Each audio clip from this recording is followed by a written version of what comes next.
Hello friends, welcome back to cinema secrets. இன்றைக்கி இந்த வீடியோவில் நான் பேச போகிற மேட்ரு வளர்த்து விட்ட தந்தையை துளியும் மதிக்காத பிள்ளைகள் அப்படின்ற டாப்பிக்கில் நம்ம ஏகப்பட்ட பேர் எடுத்துக்கலாம். ஏன்னா யூடியூப்பில் அவ்வளோ நடிகர்களை பற்றி கொச்சையாக பேசி ஒருத்தனும் வீடியோ போட்டுட்ருக்கிறான். சிவகுமார் அவர்களை மதிக்காத சூர்யா, எஸ்.ஏ. சந்திரசேகர் அவர்களை மதிக்காத விஜய். எஸ்.ஏ. சந்திரசேகர் அவர்கள் விஜய் வீட்டு வாசலில் போய் நின்று என் பையனை நான் பார்க்கணுன்னு சொல்லும் போது விஜய் கேட்டு வாசலில் நிற்க வச்சு பார்க்க முடியாதுன்னு வாட்ச்மேனை விட்டு சொல்லி அனுப்புனாராம். இப்படின்ற மாதிரி ஒரு மேட்ரு. ஸோ சூர்யா அவர்களும் ஜோதிகா அவர்கள் பேச்சை கேட்டுவிட்டு தந்தையை விட்டு விட்டு மும்பையில் போய் செட்டில் ஆகி விட்டார் அப்படின்ற மாதிரி ஒரு டாப்பிக்கு கிட்டத்தட்ட 1 வாரம் 2 வாரம் ஓடிச்சு. ஸோ இந்த மாதிரி ஏகப்பட்ட விஷயங்கள் எடுக்கலாம். சிலம்பரசன் வந்து அவங்க அப்பா பேச்சை மதிக்கிறதே கிடையாது, சிலம்பரசனை பெத்தனால அவங்க அப்பா படாத பாடுபடுறாரு அப்படின்ற மாதிரியும் பேசுவாங்க. ஆனால் இதெல்லாம் ஒரு ஆங்கிளாக யூடியூப்பில் போகும்போது இதுக்கு இன்னொரு ஆங்கிளும் ஒன்று இருக்குது இல்லைங்களா? அந்த உண்மை என்ன அப்படின்றத கிண்டி கிளறது தான் நம்மளோட வேலையை. அந்த மாதிரி நான் எடுத்ததில் எனக்கு ஒரு சில தகவல்கள் தெரிய வந்தது, ரொம்ப சுவாரஸ்யமாக இருந்தது. அதை பற்றி தான் நான் பேச போகிறேன். அதாவது உண்மையாகவே இந்த தந்தைகள்லாம் இந்த பிள்ளைகளை உண்மையாகவே வளர்த்தாங்களா, இல்லை அவங்களே சொந்த உழைப்பில் வளர்ந்தாங்களா, இதுக்கு பின்னாடி நடக்கக்கூடிய அந்த ஸ்டோரி, பேக் ஸ்டோரி என்ன அப்படின்றத சுவாரஸ்யமாக இன்ட்ரெஸ்டிங்காக பேசலாம் நண்பர்களே. ஸோ இதை சொல்கிறதுக்கு முன்னாடி இந்த நெப்போட்டிசம், இவனுங்கெல்லாம் நெப்போட்டிசம் கிட்டு தானே, ஸோ இவனுங்கெல்லாம் வந்து எந்த கஷ்டமும் படாமல் வந்திருப்பானுங்க அப்படின்னு கொஞ்சம் கூட எந்த விஷயத்துலையும் முயற்சி பண்ணாத சில பேர் சோஷியல் மீடியாவில் பேசிக்கிட்டு இருப்பானுங்க. ஸோ அவங்களுக்கெல்லாம் நம்ம என்ன சொல்லலாம் அப்படின்னு பார்த்தீங்கன்னா, நெப்போட்டிசம் அப்படின்றது என்ன தெரியுங்களா? வாரிசு நடிகர்கள் எல்லாருமே நெப்போட்டிசம் கிடையாது, நெப்போ கிட்ஸ் கிடையாதுங்க. அதாவது நெப்போட்டிசம் அப்படின்றது ஒரு வாரிசு நடிகரை நீங்கள் வரும்போது உங்களை வளர்த்து விடணும் சொல்லிட்டு ஒரு டீம் ஒருத்தங்க இருப்பாங்க பார்த்தீங்களா, அவங்க நீங்கள் வளர்கிறதுக்கு என்ன வேணாலும் பண்ணலாம். ஆனால் நீங்கள் வளரும் போது உங்களுக்கு காம்படிஷனாக ஒருத்தன் வரக்கூடாதுன்னு தடுக்கிறாங்க பார்த்தீங்களா, இதுதான் நெப்போட்டிசம். இதனால நம்ம ஆளுங்க அடிக்கடி இந்த நெப்போட்டிசத்தையும் அதுக்கப்புறம் இந்த வாரிசு அரசியல் இது எல்லாத்தையும் சேர்த்து கம்பைன் பண்ணி குழப்பிப்பாங்க. இதுதான் நண்பர்களே உண்மையான விளக்கம். ஸோ இன்றைக்கி வந்து எவ்வளவோ வசதியான பிள்ளைகள் சினிமாவில் வந்தாலும், எவ்வளோ இயக்குநர்கள் பிள்ளைகள் வந்தாலும், எவ்வளோ நடிகர்கள் பிள்ளைகள் வந்தாலும் அத்தனை பேரும் ஜெயிக்கிறது இல்லை. சினிமாவை பொறுத்த வரைக்கும் நீண்ட நாள் உழைப்பு, பொறுமை, அதுக்கப்புறம் சாக்ரிஃபைஸ் இதெல்லாம் இருந்தால் தான் ஜெயிக்க முடியும். சினிமா மட்டும் இல்லை, எந்த ஃபீல்டாக இருந்தாலும். ஸோ இதை தொடர்ந்து நம்ம ஃபஸ்ட்டு யாரை பேசலான்னு பார்த்தீங்கன்னா, தளபதி விஜய் மற்றும் எஸ்.ஏ.சி அவர்கள். இதை வச்சு ஆரம்பிச்சிடலாம். இவங்க 2 பேரை பற்றி பேசலாம். அதாவது எஸ்.ஏ.சி அவர்களும் பார்த்தீங்கன்னா ஆரம்பத்தில் இவர் வந்து விஜய் அவர்களை வளர்த்து விடணும் அப்படின்ற ஒரு நோக்கத்தில் பல நடிகர்களோட வாழ்க்கையை அழிச்சது உண்டு அப்படின்ற மாதிரி பல பேர் சொல்லி நம்ம கேள்விப்பட்டிருக்கோம். உதாரணத்துக்கு பல நடிகர்களை நம்ம எடுத்துக்கிட்டாலும் எஸ்.ஏ.சி அவர்களோட மனைவியான ஷோபா அவர்கள் ஒரு 2-3 படம் வந்து இயக்குனாங்க. நிறைய படம் இயக்குனாங்க. அதில் நல்ல வசூல் பண்ணது வந்து ஒரு 2 படம் சொல்லலாம். அதில் முக்கியமான படங்கள் ஷோபா அவர்கள் இயக்கிய நண்பர்கள் அப்படின்ற ஒரு படம், அதுக்கப்புறம் இன்னிசை மழை அப்படின்ற இன்னொரு படம். ஸோ இந்த படத்தில் வந்து நீரஜ் அப்படின்ற ஒரு நடிகர் ஒருத்தர் நடிச்சாருங்க. பார்க்கறதுக்கு வந்து அந்த காலத்து அரவிந்த் சுவாமி மாதிரி இருப்பார். ஸோ அவரை வந்து அறிமுகப்படுத்தினரே ஷோபா அவர்கள் தான். ஸோ இவங்க அறிமுகப்படுத்தினோன்னா அந்த நண்பர்கள் அப்படின்ற படம் வந்து சக்க போர்டு போட்டுருச்சு, நல்ல கலெக்ஷனு, படமும் ஹிட்டு. ஸோ நீரஜ் அவர்களுக்கு அடுத்தடுத்து புக்கிங் வருது. ஆனால் 2வது படமும் இவங்களே புக் பண்ணுறாங்க, இன்னிசை மழை அப்படின்ற பேரில். ஸோ இந்த மாதிரி நடந்துட்டு இருக்கும்போது இன்னொரு பக்கம் எஸ்.ஏ.சி அவர்கள் விஜயை வந்து ஒரு ஹீரோவாக கொண்டு வரணும் அப்படின்னு முடிவு பண்ணும் போது இந்த நீரஜ் வந்து நம்ம பையனோட வளர்ச்சிக்கு ஒரு தடையாக இருப்பானோ, ஒரு ஹெவி காம்படிஷனாக இருப்பானோ. ஏன்னா நீரஜும் பார்த்தீங்கன்னா நல்லா வெள்ளையாக சிகப்பு அழகாக இருக்கிறான், நல்லா நடிகிறான். ஸோ தமிழில் வந்து இந்த மாதிரி நடிகர்கள் கிடையாது, அவனுக்கு ஃபேன் ஃபாலோயிங்ஸ் அதிகமாக வந்துருமோன்னு சொல்லி வேணும்னே இன்னிசை மழை அப்படின்ற ஒரு டப்பா படத்தை தயாரித்து இயக்கி நீரஜோட மார்க்கெட்டே காலி பண்ணி, நீரஜ் இப்போ எங்கே இருக்காருன்னு கூட தெரில, அந்தளவுக்கு அவரோட டெபாசிட்டே காலி பண்ணி அமிச்சாங்க அப்படின்றதும் ஒரு வரலாறு குறிப்பு. ஸோ இதெல்லாம் இருக்கட்டும் பாஸ், விஜய் அவர்கள் எப்படி உள்ளே வந்தார், எந்த திறமையோடு வந்தாரா, திறமை இல்லாமல் வந்தாரா அப்படின்றத பற்றி ஒரு கதை மாதிரி நம்ம அலோசுவோமா? அதாவது விஜய் அவர்கள் ஆரம்பத்தில் சினிமாவில் நடிக்கணும் அப்படின்ற ஒரு ஆசை யாருக்கு தாங்க இருக்காது? அந்த காலகட்டத்தில் ஸ்கூல் படிக்கிற பிள்ளைங்க, சினிமா பார்க்குற பிள்ளைங்க அத்தனை பேருக்கும் நம்மளும் விஜயகாந்த் மாதிரி ஆகணும், சரத்குமார் மாதிரி ஆகணும், ரஜினிகாந்த் மாதிரி ஆகணும், கமலஹாசன் மாதிரி நடிக்கணும்னு ஒரு ஆசை இருக்கும். ஸோ அந்த மாதிரி ஆசை நம்ம விஜய் அவர்களுக்கும் ஆரம்பத்தில் ரஜினி மாதிரி ஆகணும்னு இருந்துருக்குது. ஆனால் இதே ஆள் தான் இன்றைக்கி காக்கா குருவி கதைகள்லாம் வந்து டிபேட்டாக பேசினிருந்தார். சரி, ஓகே, இவர் இந்த மாதிரி ஆசையில் இருக்கும் போது ஸ்கூல் படிக்கும்போது 10ஆம் கிளாஸ் படிக்கும் போது ஸ்கூலை கட்டடிச்சிட்டு உதயம் தேட்டரில் உட்காந்து அண்ணாமலை பார்த்த கதைலாம் இருக்குது. இதை தெரிஞ்சவொடனே எஸ்.ஏ.சி அவர்கள் தேட்டர்லேயே போய் விஜயை மாங்குன்னு மாற்றி காதை திருவி வீட்டுக்கு கூட்டின்னு வந்த கதைலாம் இருக்குது பாஸு. இந்த அளவுக்கு விஜய் அவர்களுக்கு படிப்பு கொஞ்சம் கம்மியாக வந்தாலும் சினிமாவுக்குள்ளே போகணுன்ற ஒரு ஆர்வம் நல்லாவே இருந்திருக்குது. ஸோ எஸ்.ஏ.சி அவர்களும் அந்த ஆர்வத்தை கவனித்த உடனே சரி இவன் ரொம்ப விருப்பப்படுறான், இவனை வச்சு நம்ம ஏதாவது ஒன்று பண்ணுவோன்னு சொல்லி அந்த காலகட்டத்தில் இவரை சைல்டு ஆர்டிஸ்ட்டாக எஸ்.ஏ.சி அவர்கள் இயக்கக்கூடிய படங்கள் எல்லாம் வந்து யூஸ் பண்ணுவார். விஜய் அவர்களும் அவரோட பார்ட்டை வந்து கொஞ்சம் சரியாக பண்ணிட்டு தான் இருப்பார். ஸோ இந்த நேரத்தில் தான் விஜய் அவர்களுக்கு ஹீரோ ஆகணும் அப்படின்ற ஒரு ஆசை. ஸோ இதை போய் அப்பா கிட்ட சொன்ன உடனே அப்பா ஃபஸ்ட்டு டேய் போய் வேலையை பாரு, போய் லைலா காலேஜில் இப்போ தான் சேர்த்து விட்டுருக்கிறேன், ஒழுங்காக போய் படிக்கிற வேலையை பாரு அப்படின்ற மாதிரி அமுச்சிக்கிறாரு. ஆனால் விஜய் அவர்கள் அம்மாவோட செல்லமா அம்மா கிட்ட போய் நச்சரிச்சு, அம்மா அப்பா கிட்ட எப்படியாவது சொல்லி நான் ஹீரோ ஆகணுமா, ஏதாவது ஒரு படத்தில் வந்து அவரோட டைரக்ஷனில் நடிக்க வை அப்படின்னு அம்மாவோட தூண்டுதலின் பேரில் தான் எஸ்.ஏ.சி அவர்களும் சரி நம்ம பையனும் ரொம்ப ஆசைப்படுறான், ஆர்வமாகறான், இவனை வச்சு நம்ம ஒரு படத்தை பண்ணுவோமே, ஏதோ ஒரு 3-4 வீடு வாங்கியிருக்கிறோம், ஒரு வீடை விற்று ஒரு படத்தை தயாரிப்போம், ஒரு படத்தை நம்ம இயக்கும்னு சொல்லி நாளைய தீர்ப்பு அப்படின்ற ஒரு படத்தை இயக்கி தயாரிக்கிறாரு எஸ்ஏசி அவர்கள். இந்த படத்தில் விஜய் அவர்கள் நடித்ததுக்கப்புறம், இந்த படம் ரிலீஸ் ஆனதுக்கப்புறமா இந்த படத்தை வந்து தரக்குறைவாக பேச ஆரம்பிச்சிட்டாங்க. விஜய் அவர்கள் வந்து ரொம்ப மட்டமாக பேச ஆரம்பிச்சிட்டாங்க. அதுலேயும் குறிப்பாக விகடன் அப்படின்ற ஒரு பத்திரிகையில் வேலை பார்த்தவர் தான் நம்ம கதை ஆசிரியர் சுஜாதா அவர்கள். சுஜாதா அவர்களை தமிழ் சினிமாவில் தெரியாத ஆட்களே இல்லை. குறிப்பாக சங்கருக்கு அவரை தெரியாமல் இருக்குமாங்க? சங்கர் அவர்கள் இந்த லெவலுக்கு வளர்ந்ததுக்கு இவரும் ஒரு முக்கியமான காரணம் தான். ஸோ சுஜாதா அவர்கள் அந்த விகடனில் என்ன எழுதியிருந்தாருன்னா, தகரடப்பா மூஞ்சி இவன்லாம் நடிக்க வந்துட்டான் அப்படின்ற மாதிரி எழுதுனதை கேட்டு கொந்தளிச்சு எஸ்ஏசி அவர்கள் ஆளெல்லாம் கூட்டிக்கிட்டு நேராக விகடன் ஆஃபீஸ் போய் சுஜாதாவை அடியவே போயிட்டாராங்க. அதுக்கப்புறம் சுஜாதா அவர்கள் ஆஃபீஸ்லேருந்து வெளியே வரலையாம். மிகப்பெரிய பஞ்சாயத்து நடந்திருக்குது. இந்த பக்கம் வீட்டில் விஜய் அவர்கள் வீட்டில் போய் ரூமை சாத்திக்கிட்டு பயங்கரமாக எழுதிருக்கிறாரு. இவ்வளோ பெரிய பஞ்சாயத்து அந்த காலகட்டத்தில் நடந்திருக்குது. ஸோ இதெல்லாம் எப்போனா, விஜய் அவர்கள் ஃபஸ்ட் இயர் காலேஜில் லோயாலில் படிச்சுட்டு இருக்கிறாரு. இவரோட அந்த ஃப்ரெண்ட் செட்டு தான் சஞ்சீவ், அதுக்கப்புறம் ஒரு சில நடிகர்கள்லாம் இருப்பாங்க பார்த்தீங்களா, இவரோட ஃபாலோயிங்ஸாக வந்து பல படங்கள்லாம் நடிச்சிருப்பாங்க. ஸோ இவங்கெல்லாம் இருக்கும்போது விஜய் அவர்கள் காலேஜில் கல்ச்சரல்ஸில் டான்ஸ் கூட ஆட தெரியாதான், சஞ்சீவ் தான் சொல்லி கொடுத்துருக்கிறாராம். ஸோ அந்தளவுக்கு விஜய் அவர்களுக்கு ஆர்வம் இருந்தாலும் அதுக்கான ஹோம்ஒர்க் விஜய் அவர்கள் அந்த காலகட்டத்தில் சரியாக பண்ண முடியல. அதுக்கப்புறம் எல்லாமே படத்தில் நடிச்சு கற்றுப்போம் அப்படின்ற மாதிரி, ஒரு வேலையில் இறங்கணுன்னா கற்றுப்போம்பா அப்படின்ற ஒரு ஸ்டைலில் வந்தவர் தான் விஜய். பட் இருந்தாலும் விஜய் அவர்களோட பேசிக் கேரக்டர் எப்படின்னா, ஒரு விஷயத்தை சொல்லி கொடுத்தோன்னு வச்சிங்களேன், அந்த கிராஸ்பிங் கெப்பாசிட்டின்னு வாங்க, டக்குன்னு அதை வந்து பிடிச்சிக்கிட்டு கரெக்டாக வந்து அதை எக்ஸிக்யூட் பண்ணுவார். ஸோ அந்த அளவுக்கு ஒரு கிராஸ்பிங் கெப்பாசிட்டி விஜய் அவர்களுக்கு அந்த காலகட்டத்தில் இருக்குது. இதை அப்சர்வ் பண்ணிட்டு தான் எஸ்ஏசி அவர்கள் விஜய் வச்சு தைரியமாக இந்த குதிரை மேலே பந்தயம் கட்டுவோம் அப்படின்ற மாதிரி இறக்கி விட்டார். ஸோ ஃபஸ்ட்டு படம் ஃப்ளாப்பு. இதுக்கப்புறம் பார்த்தீங்கன்னா ஒரு சில படங்கள் வந்து அவர் ட்ரை பண்ணியிருக்கிறாரு. ஆனால் அந்த படங்கள்லாம் வந்து வாங்கிறதுக்கு ஆளே இல்லாமல் போச்சு. அதுக்கப்புறம் தான் இவர் என்ன முடிவு பண்ணியிருக்கிறாரு, அடுத்த படம் என் பையனை வச்சு எடுக்கிறது பயங்கரமாக ஹிட் ஆகுதோ இல்லையோ வேறு லெவலில் பேசப்படணும் அப்படின்னு முடிவு பண்ணி எடுத்த படம் தான் விஜயகாந்தும் விஜய் அவர்களும் சேர்ந்து நடித்த செந்தூரப்பாண்டி அப்படின்ற ஒரு படம். இந்த படத்தை பற்றி நம்ம எஸ்ஏசி அவர்கள் அப்பப்போ சோஷியல் மீடியாவில் ஒரு சில உருட்டுகளை கொடுப்பாரு. அது என்ன உருட்டு அப்படின்ற மாதிரி கேட்டிங்கன்னா, நான் வந்து செந்தூரப்பாண்டின்னு ஒரு படம் எடுக்க போகிறேன், இந்த படத்தில் என் பையன் வந்து பெரிய லெவலில் காமிக்கணும்னா ஒரு லைம் லைட்டில் இருக்கக்கூடிய ஹீரோ வந்து என் பையனோட சேர்ந்து நடிக்கணும். ஸோ அந்த மாதிரி நடித்தா என் பையனுக்கு வந்து ஒரு நல்ல ஃபியூச்சர் கிடைக்கலாம், இந்த படமாக வந்து பெரிய லெவலில் பேசப்படலாம் அப்படின்னு சொல்லி விஜயகாந்தை ஒரு அப்ரோச் பண்ணாராம். ஸோ விஜயகாந்த் கிட்ட ஒரு உதவின்னு கேட்டோன்னே விஜயகாந்த் அவர்கள் அந்த ஃபோனை வைக்கிறதுக்குள்ளே என் வீட்டுக்கு கிளம்பி வந்துட்டாரு. என்ன அப்படின்ற மாதிரி கேட்டு, என்ன உதவியாக இருந்தாலும் செய்கிறேன் அப்படின்னு சொல்லி காசு கூட வாங்காமல் என் படத்தில் நடிச்சு கொடுத்தாரு அப்படின்ற மாதிரி ஒரு ஒன்று உருட்டுவார். ஆனால் விஜய் அவர்களோட க்ளோஸ் சோர்ஸில் விசாரித்து ஒரு சில இன்டர்வியூலாம் பார்த்ததுக்கப்புறம் தான் தெரியுது இது மிகப்பெரிய உருட்டுடா சாமி அப்படின்ற மாதிரி. ஏன்னா விஜயகாந்த் அவர்கள் எஸ்ஏசி அவர்களை தேடி வரல, உதவின்னு கேட்குறீங்கல்ல என் ஆஃபீஸுக்கு வாங்க அப்படின்ற மாதிரி தான் சொல்லியிருக்காரு. இவரோட ஆஃபீஸுக்கு தான் போய் எஸ்ஏசி போய் என்ன மேட்டர்னு சொல்லியிருக்கிறாரு. இதுக்கப்புறம் விஜயகாந்த் அவர்கள் காசெல்லாம் வாங்காமல் நடிகல, இந்த படத்தில் ஒரு நடிக்க ஒத்துக்கிட்டதே பெரிய விஷயம். ஏன்னா அன்னைக்கு விஜயகாந்த் அவர்களோட தொடர்ந்து பல படங்கள் ஹிட்டு. ஆனால் அவர் வந்து ஒரு ஹீரோ படத்தில் நடிகிறாரு, விஜயகாந்த் பண்ண வேண்டிய அத்தனை விஷயங்களும் அந்த ஹீரோ பண்ணுறத விஜயகாந்த் வேடிக்கை பார்க்குறாரு அப்படின்ற ஒரு கதையை ஒத்துக்கிறது எந்த ஹீரோக்கும் அந்த தைரியம் அந்த காலகட்டத்தில் இல்லை. ஆனால் விஜயகாந்த் அவர்கள் ஒரு சின்ன சம்பளத்தில் அந்த படத்தை வந்து கமிட் பண்ணியிருக்கிறாரு. ஸோ இந்த படம் வெளியானதுக்கு அப்புறமா மிகப்பெரிய ஹிட்டு. இந்த படம் வந்து வசூல் ரீதியாகவும் ஹிட்டு, அதே மாதிரி விமர்சனமாகவும் இந்த படம் வந்து நல்ல பேர் வாங்கிருச்சு. விஜய் அவர்கள் யார் அப்படின்றத எல்லாரும் திரும்பி பார்க்க ஆரம்பிக்கிறாங்க. இதை தொடர்ந்து 3வதா ரசிகன் ஒரு படம் நடிக்கிறாரு. ஸோ இந்த படத்தில் வந்து எஸ்ஏசி அவர்களோட ஸ்ட்ராட்டஜி என்ன அப்படின்னு பார்த்தீங்கன்னா, விஜய் அவர்களை ஒரு யூத் ஐக்கானாக கொண்டு வரணும். ஸோ விஜய் வந்து மாஸ் ஹீரோ, முதல் படத்திலே மாஸ் ஹீரோ அப்படின்ற மாதிரி வச்சு செய்யாமல் நம்ம பையனை வந்து யூத் எல்லாருக்குமே பிடிக்கணும்னு சொல்லி ஏகப்பட்ட கிளிகிழிப்பான சீன்லாம் வச்சிருக்கிறாரு. அதில் தான் பார்த்தீங்கன்னா சங்கவி அவர்களோட அம்மாவுக்கு பாத்ரூமில் சோப்பெல்லாம் போடுவார். இவ்வளவு ஏன் செந்தூரப்பாண்டியிலே பார்த்தீங்கன்னா யுவராணி கூட கபடி விளையாடுவார் பாருங்க, இன்னி வரைக்கும் எந்த ஹீரோவும் பண்ணது கிடையாது. அந்தளவுக்கு கிளிகிழிப்பாருங்க அந்த சீனெல்லாம். ஸோ இந்த மாதிரி சீனெல்லாம் எஸ்ஏசி அவர்கள் பிளான் பண்ணி என் பையனோட படத்துக்கு இளைஞர்கள் நிறைய பேர் தேட்டருக்கு வரணும்னு அன்றைக்கே அவர் ஒர்க் பண்ண ஸ்ட்ராட்டஜி பயங்கரமாக ஒர்க் அவுட் ஆக ஆரம்பிச்சிருக்குது. ஸோ மருதுபாண்டி அதுக்கப்புறமா மருதுபாண்டின்ற பாருங்க, செந்தூரப்பாண்டி படத்துக்கு அப்புறமா ரசிகன் அப்படின்ற படமும் மிகப்பெரிய ஹிட்டு வசூல் ரீதியா. ஸோ இப்போது இதிலிருந்து விஜய் அவர்களை எப்படி ஒரு குடும்பமே அதாவது தயார் பண்ணுறாங்க ஒரு ஹீரோ அப்படின்னா, அப்பா ப்ரொடியூசரு டைரக்டரு, அம்மா அந்த படத்தில் பாட்டு பாடுவாங்க.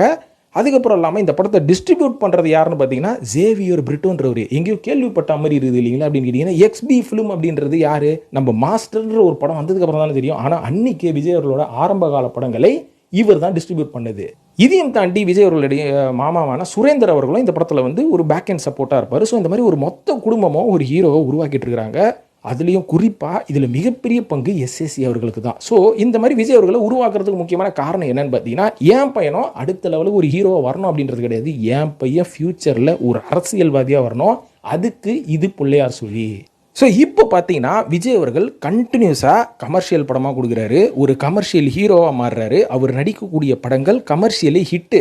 So back to back hit ஆகும்போது இவருக்கு இவரே பேர் வைக்கிறாரு, அதாவது எஸ்எஸ்சி அவர்கள் பேர் வைக்கிறாரு, இளைய தளபதி விஜய் அப்படின்ற மாதிரி விஜய் அவர்களை மார்க்கெட்டிங் பண்ணுறாங்க. இளைய தளபதி விஜய் எங்கே போனாலும் விஜய்னு சொல்லக்கூடாது, இளைய தளபதின்னு சொல்லணும்னு இவரோட அசிஸ்டண்ட்டுகளுக்கே வந்து இந்த மாதிரியான ஒரு கட்டளை விடுப்பாராம் எஸ்எஸ்சி அவர்கள்.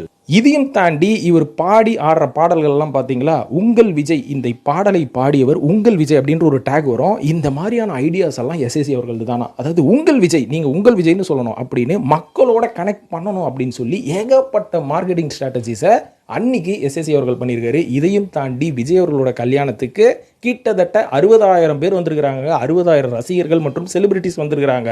இது எப்படி சாத்தியம்னா இதுவும் எஸ்எஸ்சி அவர்களோட மாஸ்டர் பிரெயின் தான். ஏன்னா ஒரு கல்யாண ரிசப்ஷன், ஒரு மிகப்பெரிய செலிபிரிட்டி ரிசப்ஷன்னா அதிகபட்சம் 10,000 20,000 பேர் வருவாங்க. ஆனால் எஸ்எஸ்சி அவர்கள் அன்னைக்கு 50,000 60,000 பேர் வரணும், அந்த அளவுக்கு இந்த கல்யாணத்தை பற்றி பேசணும்னு சொல்லி கிட்டத்தட்ட காலையில் ஒரு 10 மணிக்கு அந்த ரிசப்ஷன் ஆரம்பித்து நைட்டு 8 மணி வரைக்கும் விஜயும் சங்கீதாவும் டிஃப்ரெண்ட்டான ட்ரெஸ்ஸில் நின்று எல்லாரையும் வரவேற்றாங்களாம். அதாவது கிட்டத்தட்ட பார்த்தீங்கன்னா ஒரு 1 ஹவருக்கு 12,000 பேர், 2 ஹவருக்கு 12,000 பேர் அப்படின்னு டோக்கன் போட்டு உள்ளே விட்டாங்களாம் எல்லாரையும். இதையும் தாண்டி எல்லாம் வந்துட்டு போகிறவங்க எல்லாருக்கும் அந்த நேரு ஸ்டேடியத்தில் இந்த ரிசப்ஷன் நடந்தனால உள்ளே சாப்பிட்றதுக்கு அளவு கிடையாது, எல்லாருக்கும் பிரியாணி பாக்ஸ் கொடுத்துருக்காங்க. எல்லாரும் பிரியாணியை தின்னுட்டு அந்த நேரு ஸ்டேடியம் பக்கத்தில் இந்த பாரிஸே நார் அடிச்சாச்சான். அந்த அளவுக்கு இந்த திருமணம் வந்து மிகப்பெரிய லெவலில் பேசப்பட்டுச்சு. இதுக்கும் காரணம் எஸ்எஸ்சி அவர்கள் தான். இது மட்டும் இல்லாமல் அன்னைக்கு எஸ்எஸ்சி அவர்கள் விஜய் அவர்களை வளர்த்து விடும் போது விஜய் அவர்களுக்கு தமிழ்நாடு ஃபுல்லாக ரசிகர் மன்றங்கள் உருவாகிடுச்சு. ஸோ ரசிகர் மன்றங்கள், நற்பணி மன்றங்கள் அப்படின்ற மாதிரி உருவானதுக்கு அப்புறமா இது எல்லாத்தையும் பார்த்துக்கிட்டது யார் தெரியுங்களா, எஸ்எஸ்சி அவர்கள் தானாங்க. ஏன்னா விஜய் அவர்கள் படத்தில் பிஸியாக இருக்கும்போது இவரால் எல்லா இடத்துக்கும் போக முடியாது. ஆனால் இந்த ரசிகர்களோட வீட்டு கல்யாணம், இவங்களோட காது குத்து விசேஷம், இது எல்லாத்துக்கும் விஜய் போக முடியலனா கூட எஸ்எஸ்சி அவர்கள் அந்த வயசான காலத்தில் இவரே காரில் ட்ராவல் பண்ணிவிட்டு ஒரு ஃபங்க்ஷனையும் அட்டன் பண்ணுவாராம். இருந்தாலும் இவருக்கு என்னப்பா, இவர் தான் வந்து ரிட்டையர் ஆகிட்டார்ல அப்படின்னு கேட்டிங்கன்னா அதுதான் கிடையாது. இயக்குனராக தான் ரிட்டையர் ஆனாரே தவிர இயக்குனர் சங்கத்திலையும் ஒரு பொறுப்பில் இருந்தார், தயாரிப்பாளர் சங்கத்திலையும் ஒரு பொறுப்பில் இருந்தார். இத்தனை சங்கத்திலையும் பொறுப்பில் இருந்து பிஸியாகவே இருந்து விஜய் அவர்களை வளர்த்து விடணும்னு அவரோட ரசிகர்களோட மன்றங்களில் நடக்கும் அத்தனை விஷயத்துக்கும் போய் எஸ்எஸ்சி அவர்கள் போய் நின்றுவாராம். இதனால் பார்த்தீங்கன்னா அவருக்கே உடல்நிலை சரியில்லாமல் போயிடுமா, பேக் பெயின் வந்துடுமா, அதுவும் சில இடத்துல வந்து ஃப்ளைட்டே போவாதாங்க, அந்த மாதிரி இடத்துல இவர் கார்லேயே ட்ராவல் பண்ணி போய் உடல்நிலை சரியில்லாமல் போயிடுமா. இதை நினச்சி விஜய் அவர்கள் பயங்கரமாக கும்பிடுவாராம். இதனாலே பார்த்தீங்கன்னா விஜய் அவர்களுக்கும் எஸ்எஸ்சி அவர்களுக்கும் அந்த காலகட்டத்தில் பயங்கர தகராறு வருமா, எதனாலும் உங்களோட ஹெல்த் எப்படி கெடுத்துக்கிட்டீங்க. ஏன்னா விஜய் அவர்களுக்கு அவங்க அப்பா மேலே அவ்வளோ பாசம். அதாவது நீங்கள் ஏன் இந்த வயசில் இப்படி சுற்றுறீங்க, நானே சில இடத்துக்கு போகிறேன் அப்படின்னு கேட்பாரான். ஆனால் எஸ்எஸ்சி என்ன சொல்லுவாரான், நீ படத்தில் மட்டும் கான்சன்ட்ரேட் பண்ணு, பேக்கப்பில் நான் என்னென்ன பண்ணணுமோ நான் பண்ணிக்கிறேன், நீ அதை பற்றி கவலைப்படாது அப்படின்ற மாதிரி 2 பேருக்கும் அவ்வளோ அண்டர்ஸ்டாண்டிங். அதாவது இன்றைக்கி வந்து சோஷியல் மீடியாவில் சொல்கிறானுங்களே அப்பாவும் மகனும் அடிச்சினானுங்கன்னு, அதாவது அது வந்து எதுவும் தெரியாமல் இவனுங்க வந்து அந்த ஃபோட்டோஸ் பார்க்குறது, சில பேர் சொல்கிறத கேட்டு இவனுங்களே வந்து பைத்தியம் ஆயிட்டானுங்க. ஸோ இதெல்லாம் நம்மளும் நம்பி இப்படி தான் இருக்குமா அப்படின்ற மாதிரி நினைப்போம். ஆனால் உண்மையாகவே இது வந்து விஜய் அவர்கள் அரசியலுக்கு வந்துட்டாரு, ஸோ இதனால் நீ முட்டு கொடுத்து வீடியோ போடுற அப்படின்ற மாதிரி கேட்டிங்கன்னா நீங்கள் எப்படி வேணாலும் நினச்சிக்கோங்க, அதை பற்றி எனக்கு கவலை கிடையாது. நான் கேள்விப்பட்ட விஷயத்தை நம்ம இந்த நேரத்தில் சொல்லணும் அப்படின்ற மாதிரி நான் விருப்பப்பட்டேன். ஸோ அதனால் இந்த மேட்டரை பற்றி நான் பேசிகிட்டு இருக்கிறேனே தவிர இதில் வந்து எனக்கு எந்த லாபமும் கிடையாது, அவ்வளோதான். ஸோ இந்த மாதிரி விஷயங்கள் நடந்தது அப்படின்றத உங்களுக்கு நான் ஷேர் பண்ணுறேன். ஸோ இந்த மாதிரி விஜய் அவர்கள் அரசியலுக்கு வரணும் அப்படின்ற ஆசை வந்து எஸ்எஸ்சி அவர்களுக்கு இருந்தாலும் விஜய் இருந்தால் தான் நாங்கள் வர முடியும், அதுதானே நியாயம். ஏன்னா ஒரு விஷயத்தில் இன்ட்ரெஸ்ட்டே இல்லாதவங்களை நீங்கள் திணிக்க முடியாது, அதுதான் ப்ராக்டிக்கலான மேட்ரு. ஸோ அது மாதிரி விஜய் அவர்களுக்கு இன்ட்ரெஸ்ட் இல்லாமையா விஜய் அவர்கள் இப்போ அரசியலுக்கு வருவாரான்னு கேட்டிங்கன்னா எஸ்எஸ்சி அவர்களுக்கு அந்த ஆசை இருந்திருக்குது. ஆனால் விஜய் அவர்களுக்கு அந்த ஆசை இருக்குது அப்படின்றத எஸ்எஸ்சி அவர்கள் தெரிஞ்சுக்கிட்ட தருணம் ஒன்று இருக்குதுங்க. அந்த தருணம் எப்போ அப்படின்றது தான் ரொம்ப இன்ட்ரெஸ்டிங்கான மேட்ரு. அது எப்போன்னு பார்த்தீங்கன்னா நம்ம இலங்கை தமிழர்களுக்காக அவங்களுக்கு குரல் கொடுக்கணும் அப்படின்னு சொல்லி விஜய் அவர்கள் ரசிகர் மன்ற சார்பில் இவர் ஒரு உண்ணாவிரதம் இருந்தார், ஞாபகம் இருக்குதுங்களா? அது மனுஷன் கூட பார்த்தீங்கன்னா கருப்பு சட்டை போட்டுக்கிட்டு தூங்கி ஏந்து மூஞ்சி கூட கழுவாமல் அந்த மாதிரி உட்காந்து இருப்பார். எனக்கே அது பார்க்கும்போது விஜய் அவர்கள் இல்லடா இப்படி தூங்கி ஏந்து அப்படியே வந்துட்டார் அப்படின்ற மாதிரி நினைப்பேன். ஸோ அது என்ன மேட்டர்னா சாப்பிடல, உண்ணாவிரதம்லாம் டயர்டாக இருக்கும் மூஞ்சி, ஸோ அந்த மாதிரி உட்காந்துட்டு இருப்பார். ஸோ அந்த ஒரு உண்ணாவிரதம், அந்த ஒரு மீட்டிங்கில் விஜய் அவர்கள் பண்ண ஸ்ட்ராட்டஜி என்னன்னு பார்த்தீங்கன்னா சும்மாவே தமிழ்நாட்டுக்கு மூளைக்கு அவன் உண்ணாவிரதங்கிறான், மீட்டிங் இருக்கிறான், இலங்கையை கண்டனம் தெரிவிக்கிறான்னு சொல்லி தமிழில் வந்து பக்கமாக வசனம் பேசினுக்கிறானுங்க. ஆனால் இலங்கையில் இருக்கிறவங்க ஏதாவது புரியுமாடா தமிழில் பேசினா அப்படின்ற மாதிரி நம்ம துளியும் யோசிச்சிருக்க மாட்டோம். நம்ம ஆள் இருக்கிறவர் ஒருத்தர், அவரெல்லாம் பார்த்தீங்கன்னா மிகப்பெரிய ஆள், நாட்டாமை. அந்த நாட்டாமையை வந்து நம்ம கருப்பு சட்டை போட்டுக்கிட்டு உட்காந்துக்கிட்டு அதாவது மணிக்கணக்கில் பேசுவாங்க. நாட்டாமைனா நான் சரத்குமாரை சொல்கிறேன்னு நினைக்காதீங்க, இன்னொரு நாட்டாமை இது. ஸோ இந்த மாதிரி ஆட்கள்லாம் வந்து தமிழனுக்காக போராடுவேன்ற மாதிரி பேசிகிட்டு இருந்தாங்க. ஆனால் விஜய் அவர்கள் என்ன பண்ணார்னா, நான் நேரடியாக அட்டாக் பண்ணுறேன், நான் கவுண்டர் அட்டாக் பண்ண போகிறேன்னு சொல்லி, அதாவது ராஜபக்ஷே அவர்களுக்கு கண்டனம் தெரிவிக்கணும்னு சொல்லி சிங்களத்தில் ஒரு சில வரிகளை எழுதி அதை வந்து கண்டனம் தெரிவிக்கும் விதமாக ரொம்ப ஹார்ஷாக வந்து அந்த மேடையில் பேசியிருக்காரு. இதை பார்த்த உடனே எஸ்எஸ்சிக்கே ஷாக்கான். இதை எப்படா ப்ரிப்பேர் பண்ணான் இவன், இந்த அளவுக்கு கண்டனம். அந்த லாங்குவேஜ் அவர் பேசினதை டிரான்ஸ்லேட் பண்ணி பார்த்தா இது மிகப்பெரிய ஒரு வார்த்தை, ஒரு ஹார்ஷான வார்த்தை யூஸ் பண்ணி ராஜபக்சேக்கு அன்றைக்கே வந்து கவுண்டர் கொடுத்துருக்கிறாரு விஜய் அவர்கள். ஸோ இதை பார்த்த உடனே தான் எஸ்எஸ்சி அவர்களுக்கு ஒரு ஐடியா வந்துருச்சு. சரி, நம்ம ஒரு பிளான் வச்சுருக்கோம், நம்ம பையனுக்கும் அதில் இன்ட்ரெஸ்ட் இருக்குது போல இருக்குது. ஸோ இதிலிருந்து தான் இவங்க 2 பேரும் அரசியலை நோக்கி ஒர்க் பண்ண ஆரம்பிக்கிறாங்க. அது மட்டும் இல்லாமல் விஜய் அவர்கள் அவரோட பிறந்த நாளை முன்னிட்டு நிறைய நற்பணிகள் அவரோட மன்றத்தில் நடக்கும். ஸோ அதில் வந்து விஜய் அவர்களே நேரடியாக செய்யக்கூடிய விஷயம் என்னென்னு பார்த்தீங்கன்னா, இவரோட பிறந்த நாள் அன்றைக்கி ஏதாவது ஒரு கவர்மெண்ட் ஹாஸ்பிட்டலில் அன்றைக்கின்னு எந்தெந்த குழந்தைங்களாம் பிறகுறாங்களோ அந்த குழந்தைங்களுக்குலாம் இவர் தங்க மோதிரம் போடுறது அப்படின்றது வழக்கம். ஸோ அந்த டைமில் எக்மோரில் வந்து ஒரு ஹாஸ்பிட்டலில் தங்க மோதிரம் போடுறதுக்கு போயிருக்கிறாரு. ஸோ அந்த தங்க மோதிரத்தில் இவங்க பிளான் பண்ணது கிட்டத்தட்ட ஒரு 30 குழந்தைங்களுக்கு மோதிரம் போட்டால் போதும், ஏன்னா 30 குழந்தைங்க தான் பிறக்கும் அப்படின்ற மாதிரி பிளான் பண்ணியிருக்கிறாங்க. ஆனால் திடீர்னு பார்த்தீங்கன்னா கடைசி ரிப்போர்ட் டாக்டர் ஒரு 42 குழந்தைங்க இன்றைக்கி பிறக்கும் அப்படின்ற மாதிரி பிளான் பண்ணோன்னா தன்னோட சொந்த காசில் டக்குன்னு ஆர்டர் பண்ணி ஒரே நாளில் 42 குழந்தைகளுக்கும் தங்க மோதிரம் போடுங்க அப்படின்ற மாதிரி விஜய் அவர்கள் அந்த மீதி குழந்தையும் பிளான் படி இல்லாமல் எக்ஸ்ட்ராவாக இவரும் உடனே ஆர்டர் பண்ணி போட்டுருக்கிறாராம். ஸோ அந்தளவுக்கு அவர் வந்து அவரோட ரசிகர்களையும் மக்களுக்கு என்ன செய்யணும் அப்படின்றத விஜய் அவர்களே தனிப்பட்ட முறையில் பிளான் பண்ணுவாராம். எல்லாரும் என்ன சொல்லுவாங்க, எஸ்எஸ்சி அவர்கள் சொல்கிறத வச்சு தான் விஜய் செய்கிறாருனா, எஸ்எஸ்சி அவர்கள் ஒரு பிளான் பண்ணிட்டு இருந்தா விஜய் அவர்கள் இன்னொரு பிளான் பண்ணிட்டு இருப்பாராம்.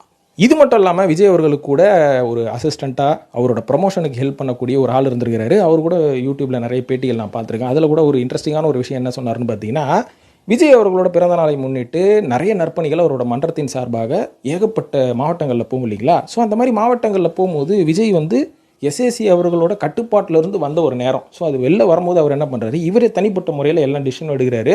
ஸோ அந்த மாதிரி எடுக்கும்போது அவரோட அசிஸ்டன்ட் கிட்ட கேட்டிருக்காரு, இவங்கெல்லாம் வந்து நற்பணி பண்ணுறாங்க, பெட்ஷீட் கொடுக்குறாங்க, தலகாணி கொடுக்குறாங்க, இதெல்லாம் கொடுக்குறாங்களே, இதுக்கெல்லாம் காசு ஏது அவங்களுக்கு அப்படின்ற மாதிரி கேட்டதுக்கு அந்த அசிஸ்டன்ட் என்ன சொல்லியிருக்காருன்னா, இதெல்லாம் அவங்களோட சொந்த காசு தாங்க, உங்கள் மேலே இருக்கிற அன்பில் சொந்த காசை போட்டு பண்ணுகிறாங்க, இது வந்து காலங்காலமாக நடக்கிறதா அப்படின்னு சொன்னோன்னா விஜய் கொந்தளிச்சிட்டாரான். ஏயா, அவன் கஷ்டப்பட்டு உழைச்சி சம்பாதிக்கிறான், ஏன் பிறந்த நாளுக்கு அவன் சொந்த காசை போட்டு ஏன் பண்ணணும், இதுக்கு நானே காசு தரேன், எங்கள் அப்பாட்ட சொல்லாதன்னு சொல்லி இவரோட சொந்த காசை கொடுக்க ஆரம்பிச்சது அந்த தருணத்தில் இருந்து தான் அப்படின்ற மாதிரி அந்த உதவியாளர் சொல்லி நான் கேள்விப்பட்டேன்பா.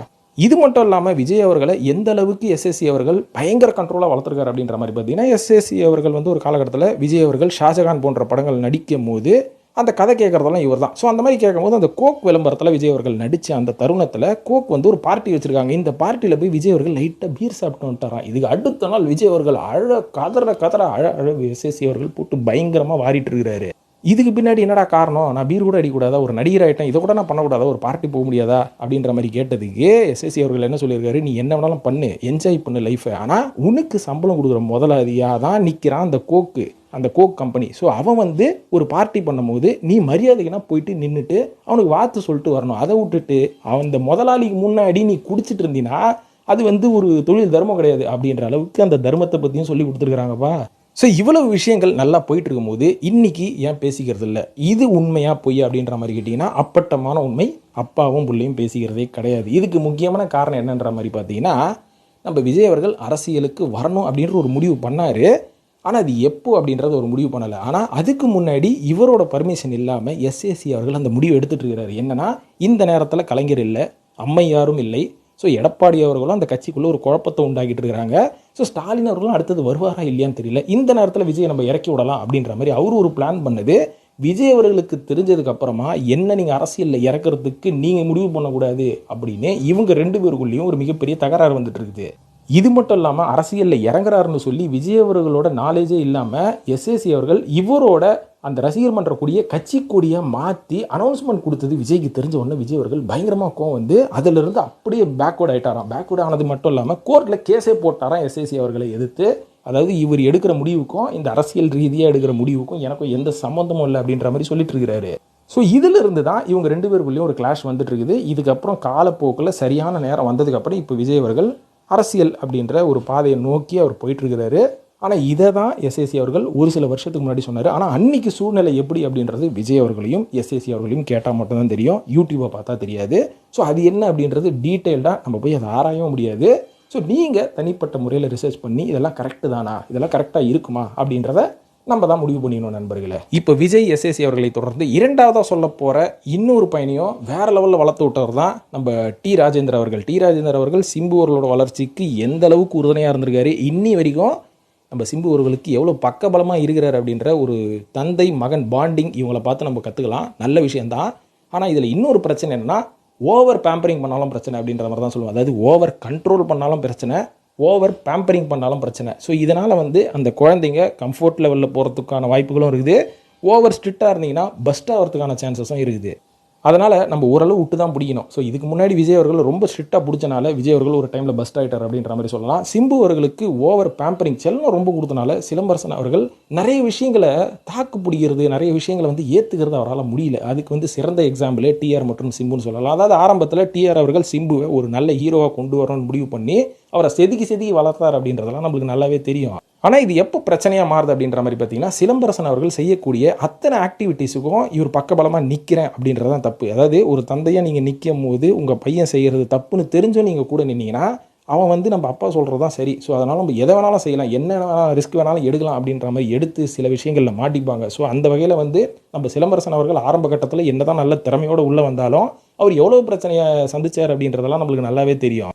இது ஒரு சின்ன எக்ஸாம்பிள் சொல்கிறேன் பாருங்களேன். அதாவது விஜய் அவர்களை எஸ்ஏசி அவர்கள் எப்படி வளர்த்து விட்டாரோ அதே மாதிரியான பேட்டர்னில் அதே மாதிரியான ஸ்டைலில் தான் வந்து சிலம்பரசன் அவர்களை டிஆர் வளர்க்க ஆரம்பிக்கிறாரு. தன்னோட சொந்த பேனரில் சொந்த டைரக்ஷனில் படம் எடுக்கிறாரு. அதே மாதிரி எஸ்ஏசி எடுத்த மாதிரி அதே மாதிரி எஸ்ஏசி அவர்கள் எப்படி இளைய தளபதி அப்படின்ற ஒரு டேகை கொண்டு வராரோ இங்கே நம்ம எஸ்டிஆர் அவர்களுக்கு லிட்டில் சூப்பர் ஸ்டார் அப்படின்ற மாதிரி. அது மட்டும் இல்லாமல் எஸ்ஏசி அவர்கள் இங்கே விஜய் அவர்களை எப்படி ஒரு ரொமான்டிக் யூத் ஹீரோவாக மாற்றுறாரோ அதே மாதிரி இங்கே டிஆர் அவர்கள் சிம்புவை ஒரு ரொமான்டிக் ஹீரோவாக ஆரம்பத்தில் காமிக்கிறாரு.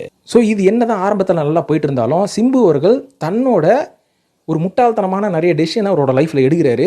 ஃபார் எக்ஸாம்பிள் நிறைய சொன்னாலும் பீப் சாங் அப்படின்ற ஒரு மேட்டரில் வந்து எந்த ஒரு பேரண்ட்ஸும் வந்து ஆதரிக்க மாட்டாங்க. ஆனால் சிம்பு அவர்கள் வீட்டில் இவருக்கு ஆதரவு கொடுக்குறாங்க. இதனால் பார்த்தீங்கன்னா ஒரு ஏகப்பட்ட லவ் அஃபேரில் மாட்டுறாரு. கெரியர் வந்து எந்த அளவுக்கு ஒரு பூஸ்டப்பாக எவ்வளோ கஷ்டப்பட்டு ஒரு டெவலப் பண்ணாரோ அது எல்லாமே அந்த டைமில் உடையுது. அந்த டைம்லையும் பேரண்ட்ஸ் சப்போர்ட் பண்ணுறாங்க. அதாவது பேரண்ட்ஸ் சப்போர்ட் பண்ணுறது தப்பு இல்லை, பையன் செய்கிறது கரெக்டாக இல்லையா அப்படின்னு தெரியாமல் சப்போர்ட் பண்ணுறது தான் ரொம்ப பெரிய முட்டாள்தனமே. ஸோ இது வந்து எந்த லெவலுக்கு வந்து நிற்குது அப்படின்னு பார்த்தீங்கன்னா, சிலம்பரசன் அவர்கள் ஒரு டிரான்ஸ்ஃபர்மேஷன் பண்ணி மறுபடியும் படம் பண்ணிட்டு இருக்கும்போது இவர் ஒரு சர்ச்சையான நாயகன்றா அப்படின்ற மாதிரி தமிழ் சினிமாக்கே புளிச்சு போகிற அளவுக்கு இவரோட சர்ச்சைகள் ஏகப்பட்டது. இப்போ சமீபத்தில் கூட பார்த்தீங்கன்னா அரசன் ஒரு படம் நடிச்சிட்டு இருக்காரு. இந்த படத்தை வந்து ஸ்டாப் பண்ணிட்டாங்க. இதுக்கு முக்கியமான காரணம் என்ன அப்படின்ற மாதிரி பார்த்தீங்கன்னா, ஏற்கனவே வந்து ஒரு மாநாடு முடிச்சதுக்கப்புறம் கொரோனா குமார் அப்படின்ற ஒரு படத்தில் கமிட் ஆகிருக்கிறாரு. இதுக்கு வந்து ப்ரொடியூசர் ஐசரி வேலை. ஸோ இவர் வந்து ஐசரி வேலை இல்லை. ஸோ இவர் வந்து சிம்பு அவர்களுக்கு ஒரு 1 கோடி ரூபா அட்வான்ஸ், 1 கோடியோ 3 கோடியோ அட்வான்ஸ் கொடுத்து கொரோனா குமாரில் கமிட் பண்ணதுக்கப்புறமா இந்த கொரோனா குமாரோட கதை வந்து கொஞ்சம் அவுடேட்டடாக இருக்குது, இனிமேல் நடித்தா இது வேலைக்கு ஆகாதுன்னு சொல்லி சிம்பு அவர்களே தான் அந்த படத்தை வந்து ஸ்டாப் பண்ணியிருக்கிறாரு. ஸ்டாப் பண்ணதுக்கப்புறம் வேறு என்னங்க பண்ணுறது, அட்வான்ஸ் கொடுத்தாச்சு. சிலம்பரசன் அவர்களே நீங்கள் என்ன பண்ண போறீங்கன்னு கேட்டதுக்கு சிலம்பரசன் அவர்கள் என்ன சொல்லியிருக்காரு, நான் வந்து இந்த காஷீட்டை உங்களுக்கு கொடுக்குறேன், ஆனால் வேறு கதையில் நடிக்கிறேன் அப்படின்னு சொல்லி தான் வெந்து தணிந்தது காடு அப்படின்ற ஒரு படத்தில் நடிச்சிருக்காரு. இதுக்கப்புறம் பார்த்தீங்கன்னா வேற ஒரு படத்துக்கும் வந்து இவங்க ஏதோ சைன் பண்ணியிருக்கிறாங்க. சைன் பண்ணதுக்கு சிலம்பரசன் அவர்கள் அவரோட ப்ரொடக்ஷனில் நடிக்கிறதுக்கு பதிலாக வேறு படத்தில் கமிட் ஆகிருக்கிறாரு. இதுக்கப்புறம் வந்து அது கோர்ட்டுக்கு போனதுக்கப்புறம் சாதகமாக சிம்பு அவர்களுக்கே தீர்ப்பு வருது. ஆனால் நான் கொடுத்த காசுக்கு என்னையா 14 கோடி ரூபாய் எனக்கு நஷ்டமாயிடுச்சு, இதுக்கு யார் பதில் சொல்லுவான்னு சொல்லி இவர் போய், அதாவது ஐசரி கணேசன் அவர்கள் போய் ப்ரொடக்ஷன் கவுன்சிலில் கம்ப்ளைண்ட் பண்ணியிருக்கிறாரு. ஸோ பெப்சியும் பார்த்தீங்கன்னா கம்ப்ளீட்டாக வந்து ஐசரி கணேசன் அவர்களுக்கு சப்போர்ட் பண்ணி இந்த பிரச்சனையை தீர்வுக்கு கொண்டு வந்தால் மட்டும்தான் சிலம்பரசன் அவர்கள் இப்போ கமிட் ஆகிருக்கிற படத்தில் கண்டினியூ பண்ண முடியும் அப்படின்ற ஒரே காரணத்தினால இந்த படம் வந்து தற்காலிகமாக நின்று போச்சு. இதில் ஒரு சுவாரஸ்யமான மேட்ரு, இந்த பேம்பரிங் மேட்ரு, அப்பா வந்து பிள்ளைய வந்து அப்படியே தட்டி கொடுத்துனுக்கிறாரு அப்படின்ற மேட்ரு வந்து எப்போ கொண்டு வரலான்னு பார்த்தீங்கன்னா, அதாவது நான் படத்தில் மட்டும்தான் நடிப்பேன், மற்றபடி லீகல் பிரச்சனையாக இருந்தாலும் சரி, இந்த மாதிரி யூனியன் பிரச்சனையாக இருந்தாலும் சரி நான் தலையிட மாட்டேன், அதுக்கு பதிலாக எங்கள் அப்பாவுக்கு நான் பவர் ஆஃப் அட்டான் எழுதி கொடுத்துட்றேன், அவர் தான் வந்து எல்லாத்துலேயும் தலையிடுவார் அப்படின்ற மாதிரி டப்புன்னு பிளேட்டை மாற்றி போட்டாருங்க. ஸோ இதிலிருந்து என்ன தெரியுது, சிலம்பரசன் அவர்கள் என்ன தான் ஒரு திறமையான ஆளாக, ஒரு சினிமாவில் திறமையான ஆளாக இருந்தாலும் இந்த மாதிரியான பிரச்சனைகளெல்லாம் நம்ம வந்து ஒரு கட்டத்துக்கு மேலே நம்மளே வந்து எடுத்து ஹேண்டில் பண்ணணும் இல்லைங்களா, அதையே அப்பா கிட்ட தள்ளி விட்டாருன்னு நம்மளுக்கு தெரியல. ஸோ அந்தளவுக்கு பேம்பரிங் பண்ணனால தான் சிலம்பரசன் அவர்கள் இந்த மைண்ட் செட்டில் இருக்கார் அப்படின்ற மாதிரி நம்ம எடுத்துக்கலாம். ஆனால் அவரோட அப்பா மேலே அவருக்கு ரொம்ப பாசம் இருக்குது. அவர் வந்து ஹெல்த் இஷ்யூவில் கஷ்டப்படும் போது சிலம்பரசன் அவர்கள் எல்லா படத்தையும் வந்து பாதியிலே விட்டுட்டு ப்ரமோஷன் போகாமல் பல படங்களோட ஷூட்டிங் போகாமல் அப்பா பக்கத்தில் இருந்து பார்த்துக்கிட்டாரு. பட் இருந்தாலும் இந்த மாதிரி அப்பாவுக்கு அடுத்தது ஒரு மிகப்பெரிய விஷயங்களை வந்து நீங்கள் ஹேண்டில் பண்ணணும் அப்படின்னும் போது அந்த கெப்பாசிட்டி உங்களுக்கு எங்கேருந்து வரும்? நீங்கள் போய் கிரவுண்டில் இறங்கி கோதாவில் குதிச்சு நீங்கள் சில விஷயங்களை ஹேண்டில் பண்ணால் தானே வரும். ஆனால் அப்பா அவர்களே கடைசி வரைக்கும் பார்த்துட்டு இருந்தா நம்ம இப்போ கற்றுக்கிறது. ஸோ இந்த மாதிரியும் சில பிரச்சனைகளில் பிள்ளைங்க அப்பாவை மாட்டி விட்டுக்கிறாங்க அப்படின்ற மாதிரி சொல்லலாம். ஸோ இவர்களை தொடர்ந்து 3வது நம்ம சிவகுமார், சூர்யா மற்றும் சிவகுமார், இது வந்து ஒரு இந்த டிபேட்டே போயிட்டு இருக்குதுங்க. ஜோதிகா பேச்சை கேட்டுக்கிட்டு நம்ம சூர்யா அவர்கள் பின்னாடியே ஓடிட்டாருன்னு. ஆனால் ஆரம்பத்தில் இவர் எப்படி தெரியுங்களா உள்ளே வந்தார், நம்ம சூர்யா அவர்கள் சினிமா உள்ள வந்ததுக்கு முக்கியமான காரணமே பார்த்தீங்கன்னா தளபதி விஜய் அவர்கள் தான். ஏன்னா ஆரம்பத்தில் அது என்ன படம், விஜயும் சூர்யாவும் சேர்ந்து நடிச்சிருப்பாங்களே, அது என்ன நேருக்கு நேர். இந்த படத்துக்கு முன்னாடி மணிரத்னம் அவர்கள் சிவகுமார் கிட்ட எத்தனையோ தடவை வந்து உன் பையனை நடிக்க பார்க்கறதுக்கு நல்லா இருக்கும் அப்படின்னு கேட்டதுக்கு, என் பையனுக்கெல்லாம் நடிப்பு வராதுங்க, அவனெல்லாம் பேசவே தெரியாது, இவனை ஏன் கூப்பிடுறீங்க அப்படின்ற மாதிரி சிவகுமார் அவர்களே ஆரம்பத்தில் தட்டி கழிச்சதெல்லாம் உண்டு.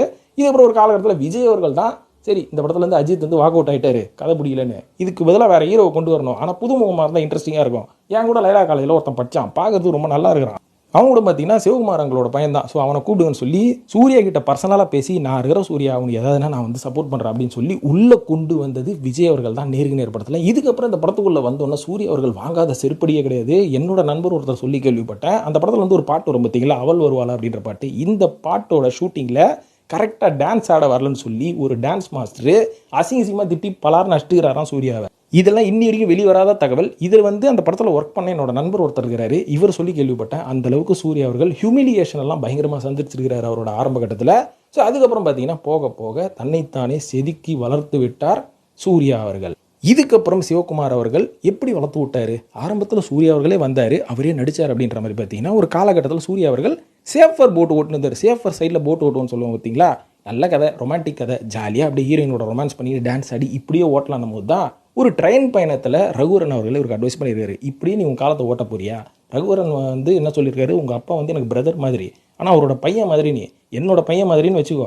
ஸோ நான் என்ன அட்வைஸ் பண்ணுவேன்னா, நீ வந்து ஒரு நல்ல கதை ஒரு டிரான்ஸ்ஃபார்ம் பண்ணு, நீ வந்து இப்படியே ஓட்டாத அப்படின்னு ரகுவரன் அவர்கள் பயங்கரமாக அட்வைஸ் பண்ணதுக்கப்புறம் வந்து இவர் யோசிச்சிருக்காரு. ஸோ இதை வந்து சிவகுமார் அவர்களும் நல்லா அப்சர்வ் பண்ணதுக்கப்புறம் என்ன பண்ணியிருக்காரு, பாலான்னு ஒரு இயக்குனர் இருக்கான், இவனோட படத்தில் நான் நடிச்சிருக்கேன், ஸோ இவன் வந்து எந்த மாதிரி ஹீரோவாக இருந்தாலும் செதுக்குவான்னு சொல்லி பாலா கிட்ட சொல்லி உருவான கதை தான் நந்தா அப்படின்ற படம். ஸோ இந்த நந்தா படத்தில் நம்ம சூர்யா அவர்கள் எப்படி டிரான்ஸ்ஃபார்ம் ஆகிருப்பார் அப்படின்றது நம்மளுக்கு தெரியும் இல்லையா, வேறு லெவலில் இருக்கும். அதுக்கு முன்னாடி பார்த்த சூர்யா வர, நந்தாவுக்கு அப்புறம் நம்ம பார்க்க ஆரம்பித்த சூர்யா வர. ஸோ இதுக்கு முழுக்க முக்கியமான காரணம் சிவகுமார் அவர்களோட என்கரேஜ்மெண்ட் மற்றும் சிவகுமார் அவர்கள் தன்னோட பையனுக்கு ஒரு நல்ல வித்தியாசமான ஒரு இடம் சினிமாவில் கிடைக்கணும்னு சொல்லி பாலா அவர்களையும் சூர்யா அவர்களையும் கோத்து விட்டது தான் பெரிய மேட்ரு. ஸோ இது பேர் தான் நண்பர்களே வளர்த்து விடுறது, இதுக்கு பேர் நெப்போட்டிசம் கிடையாது. அதாவது நெப்போட்டிசம் அப்படின்றத இங்கே எல்லாம் தப்பாக புரிஞ்சுக்கிட்டு ஒரு நடிகர் வந்து ஒரு நடிகரோட பையனாக வரான், அதனால் அவனுக்கு பெரிய சப்போர்ட் கிடைக்கும், ஸோ அது மட்டும் இல்லாமல் அவனை எல்லாரையும் வந்து அழிச்சிட்டு இவனை வளர்த்து விடுவாங்க அப்படின்றதெல்லாம் மேட்ரு கிடையாது. அந்த ஆப்பர்ச்சுனிட்டியை அந்த நடிகரோட பையனாக இருந்தாலும் சரி யாராக இருந்தாலும் எப்படி யூஸ் பண்ணிக்கிறாங்க, அதுக்கு அவங்க அப்பா வந்து எந்த லெவலுக்கு வந்து சப்போர்ட் பண்ணுறாங்க அப்படின்றது தான் மேட்ரு. ஸோ இன்றைக்கி வந்து சினிமா பேக்ரவுண்ட் இல்லாமல் பல ஹீரோக்கள் வந்து தமிழ் சினிமாவில் ஜெயிச்சுட்டு தான் இருக்கிறாங்க.